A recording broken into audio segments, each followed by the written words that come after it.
अस्सलाम वालेकुम, welcome to batch number 40। हम अपना मॉड्यूल नंबर 1 पढ़ रहे हैं। इसमें हमारे पास प्राइस सेक्शन है। प्राइस सेक्शन में जो चीज़ें आपने पढ़नी थी वो तकरीबन कंप्लीट है। अच्छा, उसमें आपको मैंने एक चीज़ बताई थी कि अब तक मैं अपनी ट्रेडिंग में वीएसए के साथ, वीएसए जब से मैंने पढ़ा है, जब से इस पे काम कर रहा हूँ, मैं किसी और टेक्निक पे, किसी और चीज़ पे नहीं गया अभी तक, ना मुझे ज़रूरत पड़ती है जाने की। अच्छा, लेकिन कुछ चीज़ें होती है ना जो इंसान पुरानी यूज़ कर रहा होता है जब ट्रेडिंग सीखी होती है। उनमें से सिर्फ दो चीज़ें ऐसी हैं जो मुझे अभी तक मुझे पसंद भी हैं, ये मेरे चार्ट पे भी अमूमन ऑन होती हैं। ठीक है, अक्सर मैं इनको देखता रहता हूँ, दिन में एक दफ़ा देख लेता हूँ या हफ्ते में 3-4 दफ़ा जरूर देख लेता हूँ। उनमें से एक आरएसआई है और दूसरा आपको बताया था कि मूविंग एवरेजेस हैं।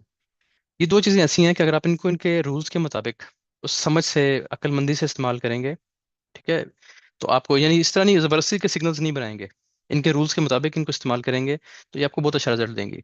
जब आपका पॉइंट ऑफ इंटरेस्ट होता है ना कोई स्ट्रांग, आपको मैंने अब तक हमने जो चीज़ें पढ़ी हैं प्राइस सेक्शन में, उसमें आपको सिर्फ और सिर्फ अभी तक मैंने एक ही पॉइंट ऑफ इंटरेस्ट बताया है। और वो पॉइंट ऑफ इंटरेस्ट आपको मैंने बताया जी, मैं यहाँ पे आपको बना देता हूँ। अभी आपने एक ही पॉइंट ऑफ इंटरेस्ट पढ़ा है, ठीक है जी। देखिए, हम जब ट्रेडिंग करेंगे तो हमारे पास डिफरेंट पॉइंट ऑफ इंटरेस्ट बनेंगे, हम ये मॉड्यूल नंबर 2 में जाके पढ़ेंगे इंशाल्लाह। अभी तक आपको मैंने ये बताया है कि जब भी प्राइस अपने किसी स्ट्रक्चर लेवल को ब्रेक करती है तो इसमें वो रेजिस्टेंस बिकम्स सपोर्ट वाला जो कॉन्सेप्ट है वो भी इंक्लूड हो जाता है। उसके बाद यहाँ पे ये ब्रेकर ब्लॉक भी बनता है। ब्रेकर ब्लॉक की जो पूरी शर्तें हैं इंशाल्लाह हमने वो नेक्स्ट मॉड्यूल में पढ़नी है कि ब्रेकर ब्लॉक होता क्या है, उसके बारे में अमूमन यहाँ पे ब्रेकर ब्लॉक भी बन जाता है। ठीक है, तो ये आपका अच्छा पॉइंट ऑफ इंटरेस्ट है। इसी में आपको मैंने वाइकॉफ ट्रेंड लाइन के बारे में पढ़ाया था कि वो किस तरीके से यहाँ पे बनती है और कैसे आपको वो टारगेट बता देती है। ट्रेड का टारगेट भी इसमें आपको मिल जाता है। उसके बाद हमने यहाँ पे फिबोनाची के बारे में पढ़ा कि फिबोनाची किस वेव पे आप लगाते हैं, डीप लो पे लगाते हैं या इम्पल्स वेव पे लगाते हैं, और इस तरीके से आप उसको अप्लाई करते हैं सेटिंग्स में, और कैसे आप उसको यहाँ से एक इस जोन को as a point of interest use कर सकते हैं। इसी जगह पे अगर आपको आरएसआई भी मिल जाए, खास तौर पे रनिंग ट्रेंड में, बुलिश ट्रेंड में, अगर आपको हिडन डाइवर्जेंस मिल जाए इस जगह पे, जो कि अभी आपने नहीं पढ़ी, आपने सिर्फ रेगुलर डाइवर्जेंस पढ़ी है, और उसमें भी कुछ लोगों के मैसेजेस थे कि उनको मुश्किल लग रहा है कॉन्सेप्ट, खासतौर पे जो नए स्टूडेंट्स हैं या जो फर्स्ट टाइम ट्रेडिंग के बारे में पढ़ रहे हैं, तो बिल्कुल ये मुश्किल लगेगा आपको। थोड़ा सा आज की क्लास के बाद ही आपको बिल्कुल आसान लगने लग जाएगा। मैंने इसको मजीद डिटेल्स के साथ और मजीद आसान तरीके से इसको समझाने की कोशिश करूंगा आपको। तो इस तरह अगर रनिंग ट्रेंड में किसी भी साइड पे अगर एक ट्रेंड चल रहा है, बुलिश है या बेरिश है, और आपको हिडन डाइवर्जेंस मिल जाती है, तो आपको इसी पॉइंट ऑफ इंटरेस्ट से बहुत स्ट्रॉन्ग ट्रेड दे सकती है। तो ये वो चीज़ें हैं जो हमें आनी चाहिए। अच्छा, अब एक सवाल ये था कि क्या ये ज़रूरी है वीएसए ट्रेडिंग के लिए आरएसआई का पढ़ना? तो ज़रूरी बिल्कुल नहीं है। मेरे ख्याल से अगर आप सिर्फ स्ट्रक्चर जानते हैं, दो चीज़ें अगर आप जानते हैं, एक स्ट्रक्चर, मार्केट स्ट्रक्चर पूरे कवानीन के साथ आपको आता हो, और दूसरी चीज़ वीएसए, ये दो चीज़ें आपको होती हो तो बाकी चीज़ों की जरूरत नहीं रहती। लेकिन देखिए, जब आपने प्रोफेशनली ये काम करना है तो आपको डिफरेंट टेक्निक्स का पता होना चाहिए। हर दफ़ा मार्केट मार्केट ना एक पैटर्न पे या एक तरीके से ट्रेड नहीं दे रही होती, कुछ और कन्फर्मेशन भी आपको साथ कभी कभार सूट कर जाती हैं और वो बहुत अच्छी ट्रेड आपको दे देती हैं। तो इन चीज़ों का आना बेहतर है। मैंने उस दिन भी बताया था कि ये चीज़ें काफ़ी नहीं है। अब सिर्फ आरएसआई पे कोई बंदा ट्रेड करता है, ठीक है, लोग जो इस पे रहते हैं वो फिर भी कमा रहे हैं, अच्छा कमा रहे हैं वो भी। लेकिन मेरे नज़दीक ये चीज़ें आनी चाहिए, ये मुफीद हैं, ये बेनिफिशियल हैं, लेकिन ये काफ़ी नहीं है, इनफ नहीं है। इनफ जो है वो फिर वीएसए ही है सिर्फ, लेकिन इसका आपको पता होगा तो आपको फायदा बहुत ज्यादा होगा इसका फिर आपको। अच्छा, अब करके देख लेते हैं, आप लोगों को अच्छी समझ आ जाए, जिनको आ जाएगी वो उसको यूज कर लें अपनी टेक्निक्स में, जिनको नहीं आएगी 2-3 माह बाद आ जाएगी आहिस्ता आहिस्ता, जब लाइव पे बैठेंगे डेली हम इसको भी यूज कर रहे होते हैं। डेली तो नहीं करते, लेकिन अमूमन आरएसआई को देख रहे होते हैं, कभी कभार जैसे बताया कि हफ्ते में 1-2 दफा 3 दफा इसको डिस्कस कर लेते हैं, तो उससे आपके कॉन्सेप्ट इंशाल्लाह क्लियर हो जाएंगे इसके भी। अच्छा जी, अब हम पहले चलेंगे रेगुलर डाइवर्जेंस पे, यही आपने उस दिन पढ़ी थी। अब यहाँ पे मैंने इसको थोड़ा सा और आसान करने की कोशिश की है। देखिए, पहले इसके हम रूल्स पढ़ लेते हैं, पहले ये होती क्या है। जब भी आप आरएसआई ऑन करते हैं, पिछली क्लास में आपको तरीका बताया आरएसआई कैसे ऑन करना है, आज भी बता दूंगा चले। जब आप आरएसआई ऑन कर लेते हैं अपने पास, उसके बाद जैसे जैसे ऊपर प्राइस की कैंडल्स मूव कर रही होती है ना, जो भी आपका कैंडल स्टिक बन रहा होता है, पैटर्न ऊपर बन रहे होते हैं जिस तरीके से, नीचे प्राइस भी उसी तरीके से मूव कर रही होती है आरएसआई में। ठीक है, यहाँ से प्राइस नीचे आना शुरू करेंगी, इस तरह प्राइस भी नीचे आना शुरू कर देगी इस जगह पे, फिर यहाँ से प्राइस उठेगी, ठीक है जी, यहाँ से आरएसआई बढ़ना शुरू कर देगी। तो ये प्राइस के साथ साथ ये चीज चल रही होती है। अच्छा, कभी कभार ऐसा होता है, हर वक्त नहीं, कभी कभार ऐसा होता है कि इनमें डाइवर्जेंस आ जाती है, यानी प्राइस अगर ऊपर जा रही है, ठीक है, तो ये नीचे जाना शुरू कर देता है इस तरीके से, यानी यहाँ पे ये यहीं से मुड़ जाएगा नीचे। ठीक है, तो यहाँ पे जो जैसा मैंने अब यहाँ पे आपको दिखाया हुआ है कि रेगुलर डाइवर्जेंस में क्या होता है कि प्राइसेस नीचे आ रही हैं लेकिन आरएसआई नीचे आना बंद कर देता है, बस ये यहीं से उठ जाता है। तो देखिए, डाइवर्जेंस आ गई, यहाँ पे एरो जो स्लोप है आपकी वो डाउनवर्ड है, यहाँ पे आपकी स्लोप अपवर्ड है। तो ये जो इसमें एक इख्तलाफ आ जाता है ना, या एक इनहराफ आ जाता है, उसको हम डाइवर्जेंस कहते हैं। समझ आ गई जी। अब इसके थोड़े से हम रूल्स पढ़ते हैं पहले रेगुलर डाइवर्जेंस के। रेगुलर डाइवर्जेंस आपने देखनी कहाँ पे होती है, always find regular divergence when prices are overbought और ओवरसोल्ड। एक बात याद रख लें, जब भी आप रेगुलर डाइवर्जेंस पे काम करेंगे, रेगुलर डाइवर्जेंस करती क्या है, इसको क्यों यूज करते हैं, regular divergence is use to trade pull backs, यानी ये देखें ना, अब प्राइसेस आ रही है नीचे, ठीक है, लोअर लो बनाती हुई नीचे आ रही है। अब यहाँ पे पुल बैक भी तो आएगा ना कभी, यानी प्राइस नीचे आई फिर यहाँ से पुल बैक आता है और प्राइस यहाँ तक आती है और यहाँ से दोबारा कंटिन्यू कर जाती है। तो ये जो पुल बैक की ट्रेड थी, ये वाली ट्रेड, इस ट्रेड को पकड़ने के लिए हम रेगुलर डाइवर्जेंस को यूज करते हैं पुल बैक की ट्रेड को लेने के लिए। वो डीप पुल बैक भी हो सकता है और वो कभी कभार रिवर्सल भी हो जाता है, यानी प्राइस यहाँ से उठती है और रिवर्स हो जाती है, ट्रेंड रिवर्सल हो जाता है 5 मिनट में, 15 मिनट में, 1 घंटे में। ठीक है, तो ये हमारा मकसद क्या है रेगुलर डाइवर्जेंस पढ़ने का, कि हम पुल बैक्स यानी अगेंस्ट द ट्रेंड, ये बात याद रखें। ये आपको ट्रेंड वाली ट्रेड नहीं देगी, ये आपको ट्रेड ट्रेड देगी अगेंस्ट द ट्रेंड। या फिर देखिए, आप प्राइस अगर 5 मिनट में नीचे आ रही है, अभी मैं आपको आज की ट्रेड भी दिखाऊंगा, प्राइसेस नीचे आ रही हैं और नीचे आपका कोई लेवल है स्ट्रॉन्ग, ठीक है, यानी 1 आवर का कोई पॉइंट ऑफ इंटरेस्ट है या 4 आवर का पॉइंट ऑफ इंटरेस्ट है, जो मैंने अभी आपको दिखाया था कि कोई आपका स्ट्रॉन्ग ब्रेकर ब्लॉक ऐसे और प्राइसेस नीचे आ रही है यहाँ पे, तो मुमकिन है इस ब्रेकर ब्लॉक पे आके आपको डाइवर्जेंस मिले, रेगुलर डाइवर्जेंस, और विद द ट्रेंड ट्रेड भी मिल जाए आपको। ये भी इसका यूज होता है। तो दो चीजें हमने पढ़ी, पहली चीज क्या थी कि आपने इसको देखना था खास तौर पर जब प्राइसेस ओवरसोल्ड हों, यानी 30 के लेवल से नीचे हों, ठीक है, या ओवरबॉट हों 70 के लेवल से ऊपर हों। अगर 70 के लेवल से ऊपर होंगी तो फिर आपके पास बनेगी बिरिश डाइवर्जेंस, यानी 70 से ऊपर निकल गई है, प्राइस ओवरबॉट हो गई है बहुत ज्यादा, यानी खरीदी जा चुकी है वो चीज। तो जब ओवरबॉट हुई है तो अब आपको बेरिश ट्रेड मिलेगी, जाहिर है, ओवरबॉट होने के बाद प्राइसेस कुछ ना कुछ तो रिट्रेसमेंट लेंगी। इसी तरीके से अगर प्राइस ओवरसोल्ड हो गई है तो ओवरसोल्ड के बाद अगर आपको रेगुलर डाइवर्जेंस मिल रही है तो प्राइसेस यहाँ से कुछ ना कुछ ऊपर जाएंगी, एक पुल बैक लेंगी, तो इसको आप कैच कर सकते हैं इस डाइवर्जेंस की मदद से। ठीक है जी, एक चीज तो आपने ये पढ़ ली कि ये ओवरसोल्ड या ओवरबॉट कंडीशंस में ही आप इसको ट्रेड कर सकते हैं। दूसरी इसकी शर्त क्या है, वो ये है कि ये आपको पुल बैक्स की या रिवर्सल की ट्रेड्स देंगे। यहाँ तक बात क्लियर हो गई। अब इसको थोड़ा सा समझ लें होता क्या है।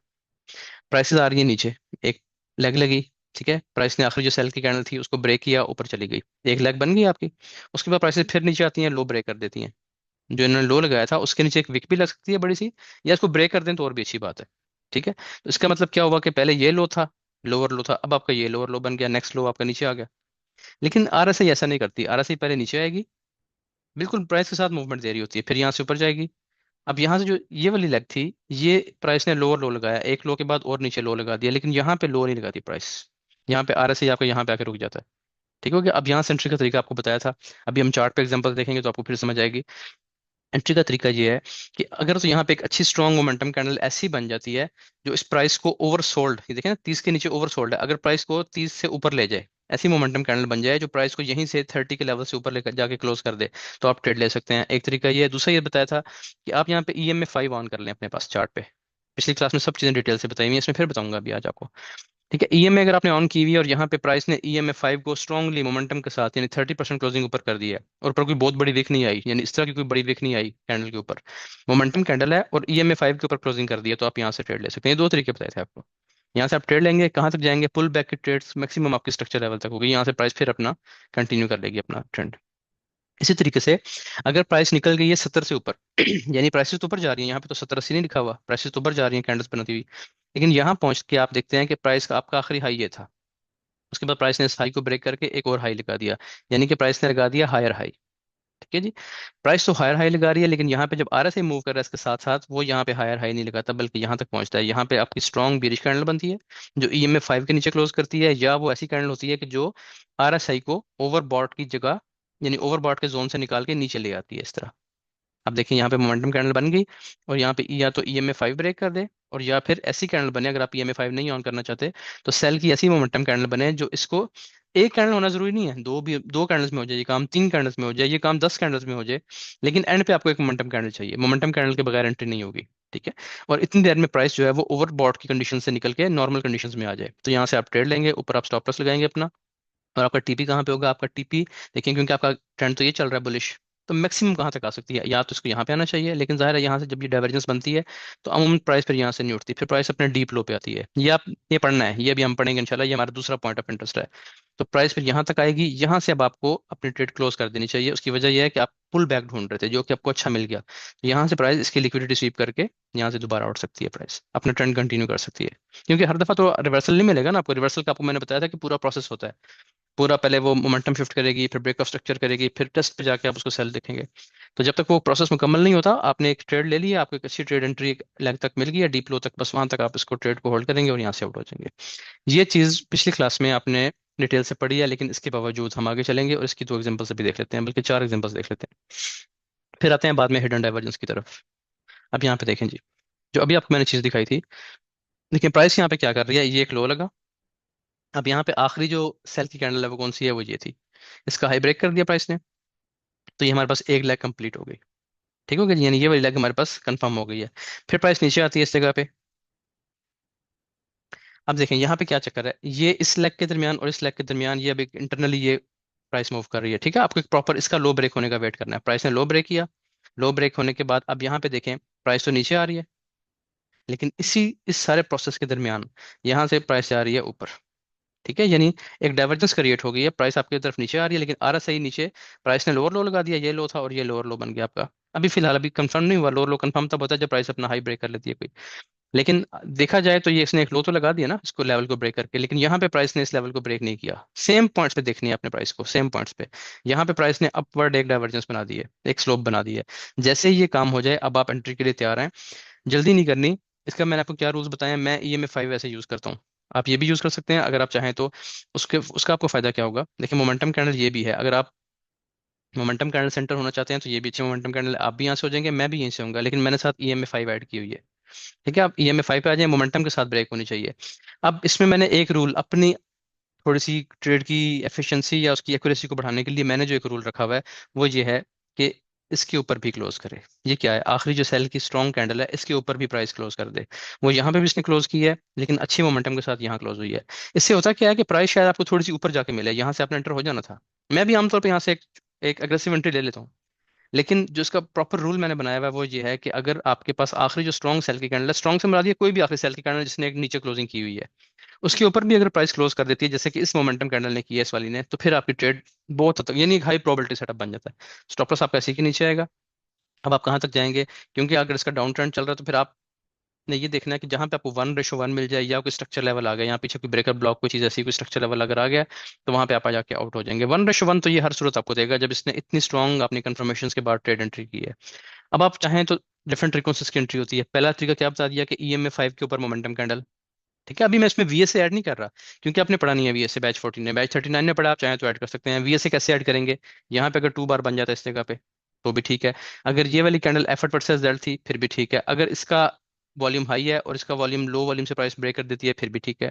VSA में तो बहुत सारी कंफर्मेशन आ जाएंगी आपके पास, लेकिन हम चूंकि अभी प्राइस सेक्शन ही पढ़ रहे हैं तो मैं उसी के हिसाब से आपको बता रहा हूँ। एंट्री का तरीका ये है, मोमेंटम कैंडल EMA 5 के ऊपर, ये तरीका हो जाए फिर भी ठीक है। दूसरा तरीका क्या था, अगर आप EMA 5 नहीं देख रहे तो नीचे देखेंगे क्या इस कैंडल पे प्राइस ओवर सोल्ड कंडीशन से निकल चुकी है, तो निकल चुकी है, देखिए यहाँ पे क्लोजिंग हुई है, तो भी एंट्री आपकी ठीक है। और कंफर्म एंट्री के लिए, बहुत अच्छी एंट्री के लिए जरूरी है कि इसके ऊपर आने का वेट कर लें। प्राइस जैसे इसके ऊपर निकले, ये कैंडल भी ठीक है, मोमेंटम से तो नहीं हुई लेकिन ये कैंडल भी ठीक है क्योंकि नीचे अच्छी कंफर्मेशन आ चुकी हैं आपके पास बार बार, तो ये भी ठीक है और ये भी ठीक है। यहाँ से आप ट्रेड लेके स्टॉप लॉस लगा के इसको 1:1 कम से कम होल्ड कर सकते हैं। प्राइस यहाँ से ऊपर उठी हुई है पहले वैसे, ये बहुत ऊपर गई है प्राइस यहाँ से, तो मैंने क्योंकि स्नैप्स ली हुई है इस जगह से, वो स्क्रीनशॉट्स लिए हुए हैं सॉरी, इसलिए मैं आपको यहाँ पे दिखा नहीं सकता। ये बिल्कुल रिसेंट एग्जांपल है, कल परसों की आपको जो दिखाई थी वही है, उसी की रिकॉर्डिंग से निकाली हुई है। अच्छा जी, अब एक और देखें, इसमें क्या है, ये भी सेम चीज़ है। ये देखें एक लेग ये बन गई आपकी, फिर प्राइस ने इसका हाई ब्रेक किया। ठीक है जी, यानी कि आपके पास प्रॉपर रिट्रेसमेंट आ गई, प्रॉपर रिट्रेसमेंट के बाद ये दूसरी लेग आ गई, यानी इसका लो ब्रेक हो गया। ठीक हो गया जी, तो ये लो था, अब आपके पास ये नया लो एक आ चुका है जो कि एक्सपेक्टेड यही है कि यही लो होगा। मुमकिन है प्राइस और नीचे चली जाए, जब तक नीचे जाती जाएगी EMA 5 के ऊपर क्लोज नहीं करेगी या कोई मोमेंटम कैंडल नहीं बनाएगी, आप ट्रेड नहीं लेंगे। ठीक है ना, वो तो आप पे आपने वेट करना है जब तक कि आपके रूल्स अब इस जगह पे लेग बनने के बाद पूरे ना हो जाए। लेग तो बन गई है, अब आपको रूल्स पूरे करने हैं। रूल्स क्या थे आपके, एक रूल ये था कि जब ये काम हो जाए, देखिए मैं ये दोनों डाइवर्जेंस कहाँ देख रहा हूँ, ओवरसोल्ड कंडीशन में, यानी 30 के लेवल से नीचे देख रहा हूँ। ये बात आपने हमेशा ध्यान में रखनी है, दरमियान में ही बनती है, उसको प्ले नहीं करना आपने।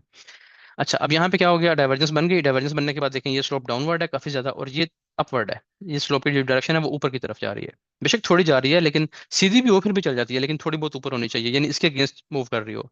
अब यहाँ पे मोमेंटम कैंडल कहाँ पे है, मोमेंटम कैंडल तो ये है।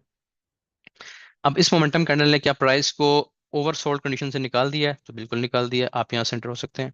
ये रिसेंट एग्जांपल है, 3-4 दिन मेरे ख्याल है, देखें 28 और 30 तारीख आ रही है, यानी अब से 3-4 दिन पहले की एग्जांपल है, ये प्राइस बिल्कुल लो पे आई हुई थी। अच्छा, क्या आप यहाँ से ट्रेड ले सकते थे इस कैंडल से, इस रूल के मुताबिक, रूल अपने अपना खुद सेट कर लेना, मैंने तीनों बता दिए हैं और अपना भी बता दिया है। इस रूल के मुताबिक यहाँ से आपकी एंट्री है। दूसरा रूल क्या था कि एक अच्छी कैंडल, मोमेंटम कैंडल जैसे कि ये है या फिर ये है, ऐसी कैंडल EMA 5 के ऊपर क्लोज कर दे, वो भी ठीक है। तीसरी चीज क्या थी कि इसके ऊपर भी क्लोज कर दे। अब आप अपने रूल्स अपने हिसाब से टफ करते जाएंगे तो आपको ट्रेड और अच्छी मिलती जाएगी, प्रोबेबिलिटीज उसकी हाई होती जाएंगी। और अगर आप छोटे यानी कम उसको स्ट्रॉन्ग करेंगे अपनी कन्फ्रेंसेस को या अपनी कंफर्मेशंस को, तो फिर वो आपकी ट्रेड थोड़ी सी लो प्रोबेबिलिटी काउंट होगी। तो इसमें क्या तरीकाकार होना चाहिए आपका, आप मेरा ख्याल है EMA 5 वाला रख लें, ठीक है, इस या फिर इसका ब्रेकआउट रख लें, वो दोनों तकरीबन इकट्ठे ही हो जाते हैं। तो ये भी हो गया और ये भी हो गया, तो यहाँ से आप कंट्री है 1:1 आप ले सकते हैं कम से कम। लेकिन अब ये जो स्ट्रॉन्ग लेवल था ना, ये आपको उसने मैंने दिखाया था, ये डेली की ट्रेंड लाइन यहाँ पे टेस्ट हो रही है, वही जो थर्ड टच वाली थी। तो इस तरह नीचे से एक डेली की बड़ी स्ट्रॉन्ग ट्रेंड लाइन गुजर रही है, ठीक है, तो उस पर जाहिर है इतना बड़ी कंफर्मेशन आपको मिल रही है। यहाँ वॉल्यूम की कंफर्मेशन भी थी, तो यहाँ से आप बाय करके इसको होल्ड कर सकते हैं, छोड़ सकते हैं। इंटरडे ट्रेडिंग के अपने रूल्स हैं, लॉन्ग टर्म ट्रेडिंग के अपने रूल्स हैं, वो फिर आगे चल के इंशाल्लाह डिस्कस करेंगे। तो ये दो मैंने आपको दिखा दी हैं इसमें। अब बुलिश डाइवर्जेंसेस जो कि रेगुलर बुलिश डाइवर्जेंस है। अब नेक्स्ट आ जाए। अब देखें दो आपने एग्जांपल्स देखी हैं जिसमें प्राइस ऐसे नीचे आई हुई थी, ओवरसोल्ड थी, यहाँ पे प्राइसेस ओवरबॉट हैं, 70 के लेवल से ऊपर निकल चुकी हैं। अब यहाँ पे आप देखें पहले एक हाई लगा, प्राइस नीचे आई और उसने फिर एक और हाई लगा दिया, ठीक है, पूरी एक लेग ये बनाई और एक लेग ये बनाई। इसमें अब आप देखें तो प्राइस ये हाई था और ये प्राइस का हायर हाई है, ठीक है जी, यानी प्राइस ने अपना एक हाई लगाया दोबारा। लेकिन यहाँ पे अगर आप सेम जगह पे देखें ओवर बॉट कंडीशंस में, तो यहाँ पे प्राइस ने अपना हाई नहीं लगाया बल्कि डाउन साइड है, यानी हाई ब्रेक ही नहीं किया। ठीक हो गया, तो डाइवर्जेंस बन गई, ये अपवर्ड स्लोप है, ये डाउनवर्ड स्लोप है, ऑटोमेटिकली डाइवर्जेंस बन गई। अब ट्रेड कब करनी है, इस सारे मामले के बाद आपको सेल की स्ट्रॉन्ग मोमेंटम करनी चाहिए, जो कि आपको यहाँ पे मिल रही है, ये देखें। अब मसला क्या होता है, मसला ये होता है जैसे डाइवर्जेंस बनती है ना, कोई यहाँ से एंटर हो गया, कोई यहाँ से विदाउट एनी कंफर्मेशन एक और प्राइस ऊपर जाती है या विक लगाती है, ये कैंडल क्लोज करती है, स्टॉप लॉस हिट हो जाता है, सारा मलबा गिरता है कि RSI पे कि ये काम नहीं करता। ठीक है, मैं इसलिए कह रहा हूँ कि मैंने इसको अपने मैं यूज करता हूँ अभी तक, उसकी एक्यूरेसी की वजह से ये बहुत अच्छा काम करता है अगर आप तरीके से इस्तेमाल करेंगे। तरीका क्या है कि आपने वेट करना है, बस अच्छी स्ट्रॉन्ग कंफर्मेशन का वेट करना है। जो आपको कंफर्मेशन बताई थी कि मोमेंटम कैंडल हो, प्राइस को ओवर बॉट कंडीशन से बाहर निकाल दे, दोनों काम यहाँ पे हो गए। और आपको बताया था कि या फिर EMA 5 इसका ब्रेकआउट हो जाए, वो भी हो गया। और नेक्स्ट कैंडल पे ये भी हो गया कि आखिरी जो स्ट्रॉन्ग बाय की कैंडल है उसके नीचे क्लोजिंग कर दे, वो भी हो गया। उसकी एंट्री यहाँ से बनती है, बाकी एंट्रीज यहाँ से बनती हैं, लेकिन ये अनफ होती है, ठीक है, जाने दें इस पे। अब स्टॉप लॉस कहाँ आएगा इसी के ऊपर, कहाँ तक आप ट्रेड करेंगे, वो आपको पॉइंट ऑफ इंटरेस्ट बताएगा जब आप आगे जाके पढ़ेंगे। अगर तो पॉइंट ऑफ इंटरेस्ट बहुत स्ट्रॉन्ग है, 4 आवर का है, ठीक है जी, 4 आवर का पॉइंट ऑफ इंटरेस्ट है तो बहुत स्ट्रॉन्ग है, 1 आवर का है फिर भी स्ट्रॉन्ग है, उसके हिसाब से आप कर सकते हैं। लेकिन कम अज कम 1:1 आपको आराम से स्ट्रक्चर लेवल तक भी मिल जाएगी। फिर वेट भी करना होता है ना, 15 मिनट की एक कैंडल है, तो 4 कैंडल से घंटा बन रहा है, तो आप 3-4 घंटे में अच्छा टारगेट ले सकते हैं। अच्छा जी, आगे चलें। किसी को अभी भी अगर समझ नहीं आ रही ना, तो उसको आपके लिए मैं तरीका ये बताऊंगा कि आप इसको बस वीडियो को बार बार देखें। मेरे ख्याल में इसमें मैंने हर क्वेश्चन को जो मुझे आता है पिछले इतने सालों में, उसको मैं यहाँ पर एड्रेस करने की कोशिश कर रहा हूँ। यहाँ पे देखें जी, प्राइस फिर ओवरबॉट हुई 70 के लेवल से ऊपर, ठीक है जी, इस जगह पे। उसके बाद अब आप यहाँ पे देखें, अब चक्कर देखें, अब मैं आप ये एग्जांपल बहुत काम की है, ध्यान से देखने वाली है। ओवरबॉट हो गई, ये आपका एक हाई लगा हुआ था, उसके बाद प्राइस नीचे आई, एक लेग बना के एक और लेग बनाई और एक अपना हायर हाई लगा दिया। अब अगर देखा जाए, जब प्राइस यहाँ पहुंची थी इस जगह पे, हालांकि इसने ये अपना इसको ब्रेक तो नहीं किया था, मैं इसलिए कहता हूँ कि ब्रेक करना जरूरी है, लेकिन चलें फिर भी यहाँ पे इसको भी लोग कंसिडर कर लेते हैं ना, कि देखें यहाँ से लेके यहाँ तक, और ये देखें ये भी तो डाइवर्जेंस बन रही है। लेकिन आप ये देखेंगे कि जब वो ट्रेड नहीं बन रही ना, तो आपको कंफर्मेशन भी नहीं आएंगी। देखेंगे कंफर्मेशन आ रही है मोमेंटम कैंडल, ना नीचे मोमेंटम कैंडल क्लोज हुई है, ना ही इसने EMA 5 को ब्रेक किया, यानी कोई कंफर्मेशन नहीं आ रही। कंफर्मेशन आपके पास पहली कंफर्मेशन कहाँ पे जाके आ रही है, वो आ रही है ये वाली, जहाँ पे प्राइस ने चले एक स्ट्रॉन्ग कैंडल के साथ इसको ब्रेक किया। मोमेंटम कैंडल वैसे ये भी नहीं है, मोमेंटम कैंडल इसको आप कह सकते हैं, इसके नीचे भी बड़ी विक है, ठीक है, विक जो है ना वो 10% से या मैक्सिमम 20% से बड़ी नहीं होनी चाहिए। चलिए चौथा पांचवा हिस्सा बन गया उसका, कोई मसला, पांचवा हिस्सा बन गया, छठा बन गया, उसकी खैर है। लेकिन इतनी बड़ी विक जैसे यहाँ पे ये नहीं होनी चाहिए थी। बार फिर भी किसी ने अगर यहाँ पे ले लिया, अगली कैंडल्स का नहीं पता होता ना, फिर भी किसी ने ट्रेड कर लिया यहाँ पे, या इस वीक का ब्रेकआउट देख लिया, ये भी वैलिड होता है वैसे। और प्राइस भी आपने देखा कि नीचे आखिरी जो बैक की कैंडल थी स्ट्रॉन्ग, वो भी ब्रेक हो चुकी है, ट्रेड ले लिया, तो ये 1:1 आपके पास यहाँ से भी आराम से यहीं पे पूरा हो जाता है। प्राइस उसके बहुत नीचे गई है इसके बाद, ठीक है जी।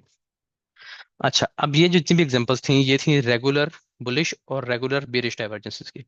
इसको आप, अगर आपको पहले लेक्चर की या पिछली क्लास की समझ नहीं आई थी, या आपके लिए कॉन्सेप्ट नया है, तो आपने रिकॉर्डिंग यहीं तक देखनी है। इसका जो नेक्स्ट पार्ट है वो फिर आप बेशक बाद में देखिएगा, क्लास ले लें, लाइव क्लास ले लें, लेकिन कन्फ्यूजन से बचने के लिए, क्योंकि अब हम रेगुलर के साथ जब हिडन को पढ़ेंगे तो कन्फ्यूजन आ जाती है थोड़ी सी बीच में। मैं कोशिश करूंगा कि ना आए, लेकिन आप यहाँ पे रोक सकते हैं, इतना पढ़ लिया तो इतना काफी है, ठीक है। अब हम नेक्स्ट पार्ट पे चलते हैं, बल्कि नेक्स्ट पार्ट पे जाने से पहले, नेक्स्ट क्वेश्चन पे जाने से पहले हम इधर वापस आ जाते हैं। ये हमने पढ़ लिया जी कि रेगुलर डाइवर्जेंस क्या होती है। अब हम आ रहे हैं हिडन डाइवर्जेंस पे। हिडन डाइवर्जेंस का पहला रूल क्या है, पहला रूल ये है कि जिस तरह इसका पहला रूल ये था कि आपको हमेशा ओवर बॉट कंडीशंस में या ओवर सोल्ड कंडीशन में प्राइसेस चाहिए होती हैं, ठीक है, यानी RSI की लाइंस आपको नीचे चाहिए या ऊपर चाहिए। यहाँ पे हमेशा जब भी आपके पास ट्रेड बनेगी हिडन डाइवर्जेंस की, तो आपने देखना है कि वो इस लेवल के अंदर अंदर बने। ये जो ग्रीन आपके पास जो कलर्ड जोन होता है ना 70 और 30 वाला, जो नॉर्मल जोन होता है जहाँ पे प्राइसेस मूव करती हैं, इसमें आपको डाइवर्जेंस चाहिए अगर आप हिडन डाइवर्जेंस। अब इसका नाम देख लें, हिडन है, यानी एक छुपी हुई डाइवर्जेंस है। ठीक है। तो ये डाइवर्जेंस जिनको निकालने में मुश्किल आ रही है, उनकी जो सामने नजर आ रही है रेगुलर डाइवर्जेंस जिसे कहते हैं, उनके लिए छुपी हुई डाइवर्जेंस को ढूंढना और मुश्किल होगा। मैंने आपको उस दिन एक बात बताई थी कि ये वाला जो कॉन्सेप्ट है ना हिडन डाइवर्जेंस वाला, ये मैंने उस टाइम तकरीबन आप समझ लें कि तकरीबन 1.25 लाख दे के सीखा हुआ है। ठीक है। ये अच्छा खासी मुश्किल डाइवर्जेंस है, आमतौर पे लोगों को नहीं आती। लेकिन अगर आपने ये पकड़ लिया है तो ट्रेंड ऐसा जबरदस्त आप पकड़ लेंगे कि अगर आप लो पे भी है ना, यानी प्राइसेस नीचे गिर रही हैं और आपने लो पे आके इसको इस डाइवर्जेंस को पकड़ लिया, इस पे ट्रेड ले दिया, 1:1 वहां भी आपको मिल जाएगा बिल्कुल डीप लो पे आके गिरती है प्राइसेस में, और ऊपर जा रही हैं, आपने टॉप से ट्रेड कर लिया, हिडन डाइवर्जेंस पे किया तो कोई मसला नहीं है, वो ट्रेंड कंटिन्यू करेगा, कम से कम आपकी ट्रेड तक नहीं वो फेल करेगा। ठीक है। अब ये काम कैसे करती है, पहली शर्त इसकी क्या है कि आपको ये इस जोन के अंदर अंदर मिलनी चाहिए ये डाइवर्जेंस। दूसरी इसमें इसका फायदा क्या है इसको पढ़ने का, इसका फायदा ये जिस तरह ये आपको देती है अगेंस्ट द ट्रेंड, यानी प्राइसेस नीचे आ रही हैं, यहाँ पे कोई डाइवर्जेंस बनी ऐसे, और आपको अगेंस्ट द ट्रेंड एक पुल बैक मिल गया। इसका फायदा क्या है पढ़ने का, कि अगर आपको ये ऊपर जाते ट्रेंड में मिल गई है तो ये बुलिश है और मजीद बुलिश है। ठीक है। पॉइंट ऑफ इंटरेस्ट की तरफ आपको स्ट्रॉन्ग ट्रेड देती है। नीचे आती है मार्केट में मिल गई आपको इस जगह पर डाइवर्जेंस, तो ये मजीद नीचे प्राइस को गिरा देगी, यानी कि ये ट्रेंड कंटिन्यूशन पैटर्न बनता है। समझ आ गई जी। अब यहाँ पे क्या लिखा हुआ है नीचे, hidden divergence is used to enter the running trend. Hidden divergence is comparatively difficult to find but it's a very powerful method. ये बात याद रखनी है, कंपैरेटिवली डिफिकल्ट डिफिकल्ट कह रहा हूँ, यानी इसकी निस्बत ही थोड़ी मुश्किल है, वैसे बिल्कुल भी मुश्किल नहीं है। अगर आप इसको अभी से ज़हन में बिठा लेंगे ना कि ये मुश्किल है, ये मुझे नहीं आएगी, तो फिर वाकई नहीं आएगी। इसकी निस्बत थोड़ी सी मुश्किल है इसको पढ़ना, लेकिन काम बहुत अच्छा करती है। जिसको आती है, अब मुझे पूछेंगे या किसी और हमारे टीम मेंबर को पूछेंगे, वो कहेंगे मुश्किल नहीं है, आराम से निकल आती है। तो आपके लिए अभी मुश्किल होगी, हो सकती है, लेकिन आगे चलकर इंशाल्लाह जब आप इसको प्रैक्टिस करेंगे थोड़ा चार्ट्स पे, तो फिर कोई मुश्किल नहीं होगी। इसमें काम कैसे करना है, प्राइस जा रही है बुलिश, बुलिश ट्रेंड है। ठीक है जी। ये था प्राइस का एक लो, ये हाई, और ये हायर लो, यानी प्राइस ने अपना हायर लो लगाया और ऊपर की तरफ एक मोमेंटम कैंडल बना दी। समझ नहीं पहले बात पूरी। ये देखें बुलिश ट्रेंड है, ये लो, ये हाई, ये हायर लो, और हायर लो के बाद आपके पास एक मोमेंटम कैंडल आ जाती है, बुलिश कैंडल एक बन जाती है। लेकिन अगर आप नीचे देखते हैं इसी जगह पे अगर आप नीचे देखते हैं, तो यहाँ पे क्या हो रहा है कि प्राइस, अच्छा अब ये ना मैंने जानबूझ के 30 से थोड़ा सा नीचे लाया हूँ। उसकी वजह ये कि कई बार जो दूसरी लेग होती है वो 30 से नीचे आ सकती है हल्की फुल्की सी। तो आपने इसमें डरना नहीं है कि मैंने ये बताया था कि ये दरमियान में होनी चाहिए। देखिए शुरू दरमियान से ही हो रही है डाइवर्जेंस। ठीक है, शुरू दरमियान से ही हो रही है। मैं इसको यहाँ से, जिस तरह यहाँ पे नीचे से काउंट करते थे ना, इसको इन जगहों से या ऊपर से काउंट करते थे, वो चक्कर नहीं है, ये दरमियान से ही मैं इसको काउंट कर रहा हूँ। थोड़ी नीचे चली भी जाए तो आपने डरना नहीं है, इसको मैं जानबूझ के नीचे लाया हूँ। अब यहाँ पे देखा जाए तो आपके पास एक हायर लो लगा है, लेकिन यहाँ पे हायर लो नहीं लगा, बल्कि प्राइस ने, ये आपका आखिरी लो था, प्राइस ने एक हाई लगाया, और इस हायर लो की जो लो लगा था इसके नीचे प्राइस आ गई एक दफा। आरएसआई की प्राइस नहीं नीचे आई, प्राइस ऊपर ही है, आरएसआई की लाइन नीचे आ गई है, तो ये डाइवर्जेंस बन गई। प्राइस ने तो आपका हायर लो लगाया। ठीक है। अच्छा अब ये हायर लो कंफर्म नहीं है, उधर नहीं जाना। अब आप कहेंगे कि तो कंफर्म नहीं है, वो बिल्कुल ठीक बात है। कब कंफर्म होगा, जब प्राइस इसको ब्रेक कर देगी, तब आपका ये लो कंफर्म होगा ना, ये अपनी चीज पड़ी हुई है। अभी मैं क्या कह रहा हूँ कि एक्सपेक्टेड हायर लो लगा के मोमेंटम कैंडल बन जाए बस। मुमकिन है कि ये हायर लो ना हो, प्राइस ऊपर जाए फिर नीचे आ जाए, ये हायर लो हो हमारा। लेकिन अगर यहाँ पे आपकी शर्तें पूरी हो गई हैं डाइवर्जेंस वाली, तो बस बहुत है। अगर हम बहुत ज्यादा वेट करते रहेंगे तो ट्रेड निकल जाएगी ना फिर तो अब यहाँ पे क्या करना है, लो, हाई, हायर लो, और सिर्फ मोमेंटम कैंडल। मैं ये नहीं कह रहा कि एक और हाई लग जाए, सिर्फ मोमेंटम कैंडल की बात कर रहा हूँ। जब ये काम हो जाएगा, आप यहाँ पे देखेंगे तो प्राइस ने इस लो के नीचे आरएसआई की लाइन आ चुकी होगी। इसका मतलब है कि ये बुलिश जा रही है, और यहाँ से आरएसआई जो है वो इसको नीचे शो कर रहा है, नेक लो लगा रहा है आरएसआई यहाँ पे। इसको कहते हैं हिडन डाइवर्जेंस, ये छुपी हुई डाइवर्जेंस है, आमतौर पर इसको ढूंढना भी मुश्किल है वाकई। ठीक है, नए बंदे के लिए जब आपको प्रैक्टिस होगी फिर कोई मुश्किल नहीं है। ऐसे में आप अपने क्या करना है, सेम रूल्स जो यहाँ पे थे, EMA 5 के ऊपर की कैंडल क्लोज हो गई, स्ट्रॉन्ग कैंडल EMA 5 के ऊपर बाय की, मोमेंटम कैंडल बन गई, आप बाय कर लें। आखिरी जो बाय की कैंडल थी, जो सेल की कैंडल थी, सॉरी, यहाँ पे गिरती है मार्केट में, आखिरी जो सेल की कैंडल थी उसके ऊपर भी क्लोजिंग हो गई है, या EMA 5 के ऊपर क्लोजिंग हो गई है, ये स्ट्रॉन्ग मोमेंटम कैंडल बन गई है, हर हालत में आप अपना रूल्स खुद सेट कर सकते हैं। आप वहां से बाय करेंगे, नीचे स्टॉप लॉस लगाएंगे इसी लो के नीचे, जो यहाँ पे मोमेंटम कैंडल बनी होगी इसी लो के नीचे थोड़ा सा नीचे करके स्टॉप लॉस लगा देंगे। कितना नीचे करके, मसलन 5 मिनट का सेटअप है, तो जो आपका लो लग रहा है उससे 15-20 पिप्स नीचे रहे। ठीक है, ताकि हल्की फुल्की विक आती भी है तो आपका स्टॉप लॉस कम से कम स्ट्रोक ना उड़ाए। ये स्ट्रॉन्ग सेटअप है, ये आपका स्टॉप लॉस इस तरह नहीं करेगा आराम से। उसके बाद अब आप क्या करेंगे, नीचे स्टॉप लॉस, और इसको अब आप 1:1 पे नहीं, इसको आप कम से कम 1:2, 1:1 तब जब ट्रेंड बहुत ऊपर आ चुका है, यहाँ पे आके बन रही है। ठीक है जी, यहाँ पे आके बन रही है, ये ऊपर जा रहा है और ऐसा आ रहा है यहाँ पे नीचे लगा रहा है इस तरह। टॉप पे जाके बन रही है, आपको डर है कि यार ऊपर स्ट्रॉन्ग लेवल्स हैं, ऊपर डेली का लेवल है, ऊपर 4 आवर का लेवल है, तो ये डेंजरस है, इतनी टॉप पे जाके बाय करना वैसे भी रिकमेंडेड नहीं है, तो आप 1:1 पे रुक जाएं। अगर आपको डीप रिट्रेसमेंट पे आके ये चीज़ इस तरह मिल जाती है यहाँ पे, जैसे मैंने बनाई है, तो ये आपको ट्रेंड के साथ बहुत लंबी ट्रेड भी देती है, तो 1:2 तो इसमें मस्ट है लेना। क्योंकि ट्रेंड का यही तो फायदा है कि ट्रेंड के साथ ट्रेड में आपको अच्छा प्रॉफिट आना चाहिए।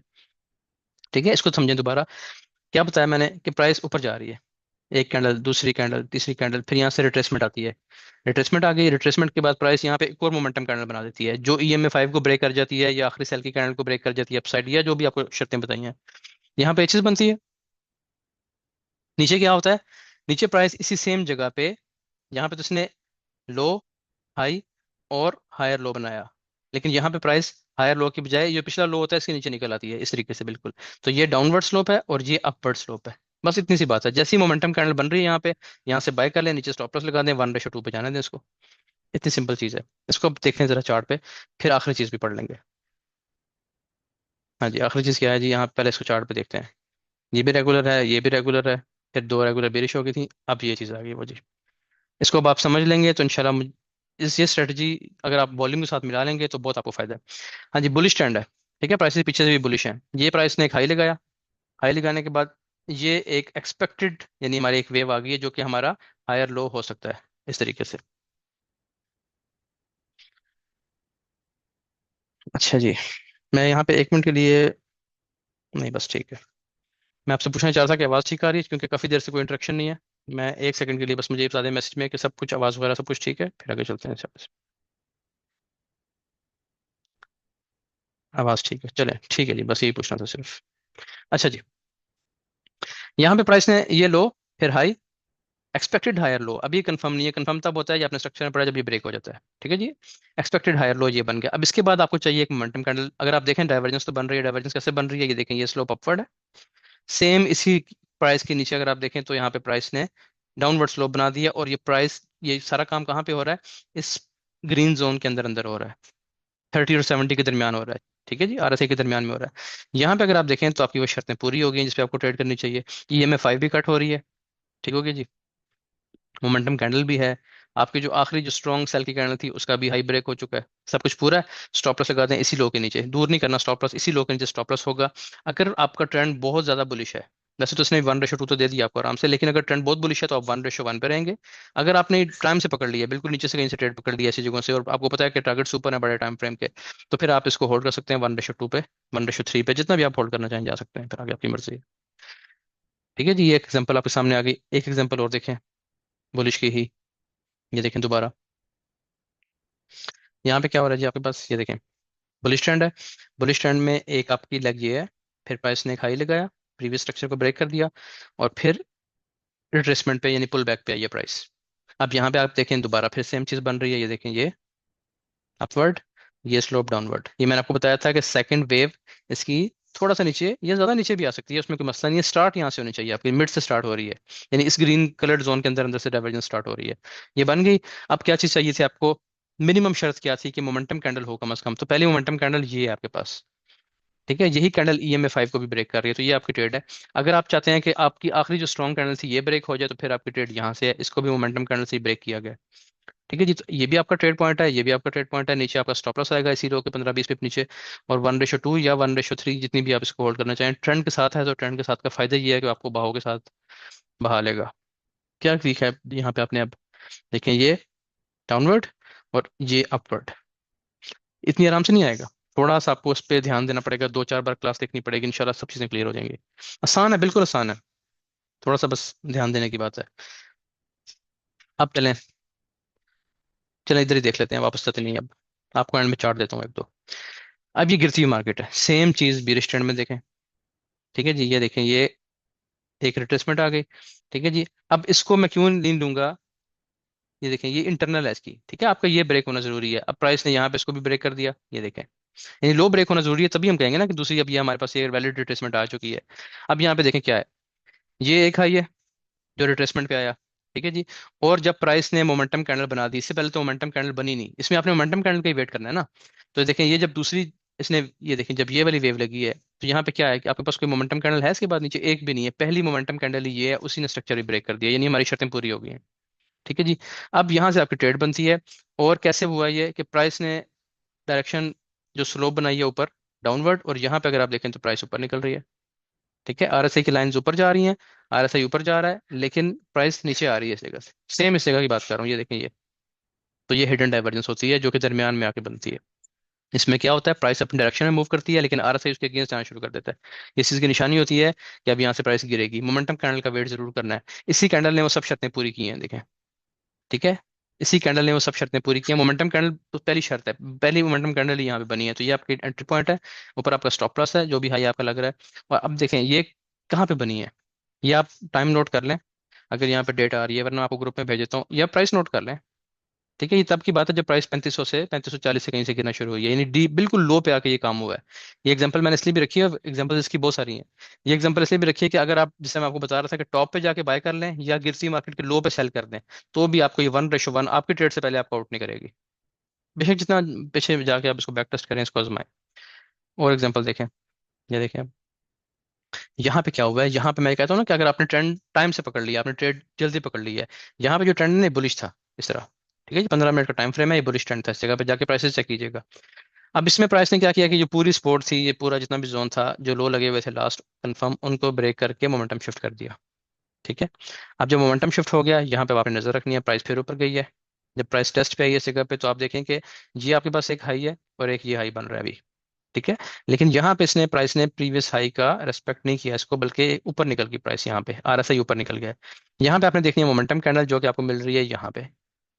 ये कैसी मोमेंटम कैंडल है, अच्छी स्ट्रॉन्ग कैंडल है। छोटी छोटी कैंडल्स के बाद इसने स्ट्रक्चर भी ब्रेक किया, इसने EMA 5 को भी डाउन साइड ब्रेक किया, यानी जो आपको शर्तें बताई हैं वो पूरी हो गई हैं। आखिरी जो स्ट्रॉन्ग बाय की कैंडल थी उसको भी ब्रेक कर दिया, सब शर्तें पूरी हो गई। ये आपका सेल, सेल की एंट्री है, ऊपर आपका स्टॉप लॉस है। आप सेल करते हैं नहीं करते वो आपकी मर्जी है, गोल्ड में, करेंसी में, किसी और चीज में, बिटकॉइन में, जहां पे भी काम करना है, इसका ये तरीकाकार है। ये आपका सेल है, ऊपर आपका स्टॉप लॉस है। टीपी कहाँ पे होगा, क्योंकि अभी नया नया ये काम हुआ है, ट्रेंड शिफ्ट हुआ है, इसमें आप टीपी बड़ा भी ले सकते हैं। यहाँ तक आएंगे तो 1:1 से ज्यादा मिल जाएगा स्ट्रक्चर लेवल तक। होल्ड करना चाहते हैं छोटी लॉट के साथ तो आपकी मर्जी है, प्राइस ने तो शायद 1:20 दे दिया हो, यहाँ पे ये 10 दे दिया हो। ठीक है जी, तो ये है हिडन डाइवर्जेंस। बस इतनी सी डाइवर्जेंस की क्लास है, कोई मुश्किल इसमें चीज़ नहीं है। अगर दरमियान में बन रही है, प्राइस अपनी डायरेक्शन में मूव कर रही है ऐसे, लेकिन आरएसआई अपनी डायरेक्शन में मूव नहीं कर रही है, आरएसआई यहाँ पे ये चीज़ बना रही है ये। बस ये चीज़ देखनी है आपने, यहाँ पे ट्रेंड में प्राइस अपने इस ट्रेंड में काम कर रही है, लेकिन आरएसआई यहाँ से आपको ऊपर बता रहा है इस तरह। यहाँ पे क्या देखना है, सिर्फ एक मोमेंटम कैंडल जिसकी शर्तें आपको बता दी हैं वो मिलती है, यहाँ से सेल करें, ऊपर स्टॉप लॉस लगाएं, टीपी कर लें अपना जितना करना है। अब इसमें अगर आप VSA को ऐड करेंगे, अभी आप जब लिक्विडिटी की क्लासेस पढ़ेंगे तो यहाँ पे आप बहुत चीज़ें पढ़ेंगे। मोमेंटम शिफ्ट पढ़ेंगे, CIST पढ़ेंगे, ब्रेकर ब्लॉक्स उसके सॉरी BPR पढ़ेंगे, FAG पढ़ेंगे। उससे आपको और कंफर्मेशन स्टॉक हो जाएगी। लेकिन अगर आप इस स्ट्रेटेजी पे काम करना चाहते हैं और यहाँ पे आप रुक जाते हैं कि बस मैंने आगे नहीं पढ़ना, इस स्ट्रेटेजी पे काम करेंगे, इंतजार करना पड़ेगा। 5 मिनट पे कम करना पड़ेगा, 1 मिनट पे उससे भी कम करना पड़ेगा। रूल्स हर टाइम फ्रेम पे सेम है। 1 मिनट पे जल्दी ट्रेड्स मिलेंगी, दिन में शायद 5 बन जाए। 5 मिनट में शायद दिन में 2-3 ट्रेड्स बने, 2 बने। ठीक है, 15 मिनट पे एक बने, घंटे में शायद हफ्ते में 3 बने, 2 बने, या एक भी ना बने। ठीक है, तो उसमें फिर वेट करना पड़ता है, अच्छी ट्रेड, क्वालिटी ट्रेड का वेट करना पड़ता है। मैं आपको एक चीज़ दिखाता हूँ, चले क्वालिटी ट्रेड की आपको मैं एक बात बताता हूँ। एक सेकंड ठहर जाए बस, ये आपको मुझे बताएं कि शो होती है कि नहीं।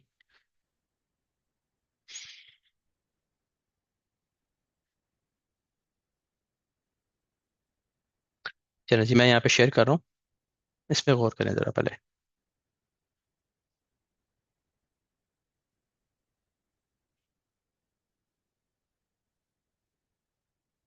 ये देखें जी, ये मैं आपको इसलिए दिखा रहा हूँ कि आप लोगों ने भी डिस्कॉर्ड पे आना, बैच नंबर 39 पहले भी डिस्कॉर्ड पे। एक चीज़ मैं बताऊँ, ये मुश्किल दिन थे, मैं पहले ही बता चुका हूँ। जून का महीना खासतौर पे मुश्किल था, और ये मिड ऑफ द ईयर जो होता है ना, ये आमतौर पर मुश्किल ही रहता है, क्योंकि उसमें प्राइसेस रेंज में चले जाती हैं आमतौर पे। अब आपने देखना यहाँ पे ये है कि ये हमने डिस्कॉर्ड पे मैंने एक शेयर किया था एक सेटअप। कब शेयर किया, यकम जुलाई की, नहीं परसों, परसों सुबह तकरीबन 11:30 बजे, सुबह 11:30 बजे। ठीक है जी, 11:27 AM।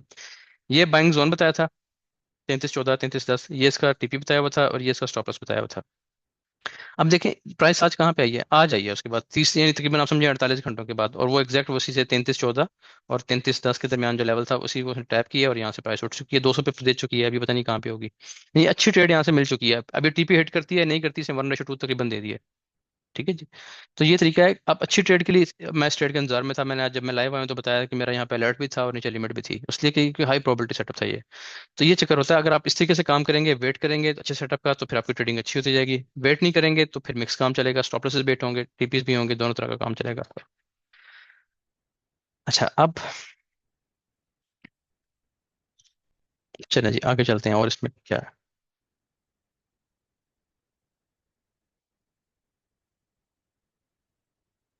ये मैं आपके ग्रुप में भी भेज देता हूँ। ठीक है जी। इसमें वैसे तो मैंने आपको जो स्टार्ट लिया था वो भी इसी तरीके से मैंने आपको अपने हाथ से बना के वो चीज़ आपको सिखा दी है। लेकिन बहरहाल चलें, इन चीज़ों को सेव कर लीजिएगा। ये इसने रेगुलर डाइवर्जेंस का भी आपने दिन में देखना है, फारग बैठे हैं कुछ रिपीट इसकी रिवीजन करनी है, तो रेगुलर डाइवर्जेंस कैसे बनती है।